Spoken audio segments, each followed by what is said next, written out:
Hey, how you doing? This is JD from Boom Dopamine Shift.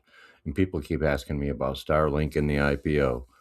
You see ads, you hear dates, you hear phrases like coming soon or once in a lifetime. So let's slow all this down and just look at how IPOs actually happen. Not hype, not predictions, just facts and structure. Because real IPOs don't sneak up on the world, they leave footprints. First, let's get one thing clear. Starlink is real. It's growing fast, it has millions of users, but right now, Starlink is not a standalone company. It's a business unit inside SpaceX. That single fact determines everything that comes next. For any IPO to happen, the first requirement is legal separation. Starlink would need to become its own company, its own entity, its own board, its own governance, its own liabilities and assets. And there's no shortcut around that. No separation means no IPO. As of today, that separation has not happened. Next comes financial transparency. Public markets require real numbers, and that means Starlink only revenue and Starlink only costs, subscriber growth, capital spending, profitability, or a clear path to it. And not for one quarter either, usually for multiple reporting periods. That alone takes time. Audited financials do not appear overnight. If you do not see standalone Starlink financials, the IPO is not close. Another major factor is regulation. Starlink operates in a heavily regulated environment. Spectrum rights, international licenses, national telecom rules. Before an IPO, companies work to reduce their uncertainty. They stabilize licensing. They reduce open regulatory questions. They remove unknown risks. Wall Street hates surprises. This process often runs in parallel, but it still takes years, not months. Then there's the investment bank involvement. This is one of the loudest real signals. Before an IPO, major banks are brought in quietly. Goldman Sachs, Morgan Stanley, JP Morgan, Citi. These banks do deep due diligence before attaching their names. If underwriters are not involved, there's no active IPO process. You also you also see changes in leadership behavior. As companies approach public markets, executives shift how they operate.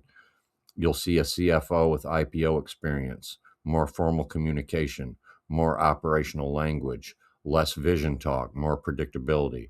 Public markets buy consistency, not chaos. There's also internal equity preparation. Employee equity plans are restructured, secondary share transactions occur, internal valuations are reset. This prepares insiders for public liquidity. Retail investors rarely see this directly, but it always happens. Now let's talk about timing because this is where hype really falls apart. Even in a best case scenario, once leadership decides to pursue an IPO, the clock looks like this. Legal spinout alone can take 6 to 12 months. Building clean standalone financial history usually takes 6 to 8 quarters. Regulatory stabilization can take 1 to 2 years and often overlaps with everything else. Bank engagement and due diligence takes another 3 to 6 months. Internal equity restructuring takes several more months. Then comes the SEC filing, review cycles, and roadshow, which can take 6 to 9 months. Now you add it all together, best case scenario from decision to IPO is around 2 years. More realistically, it's closer to 3 to 4 years.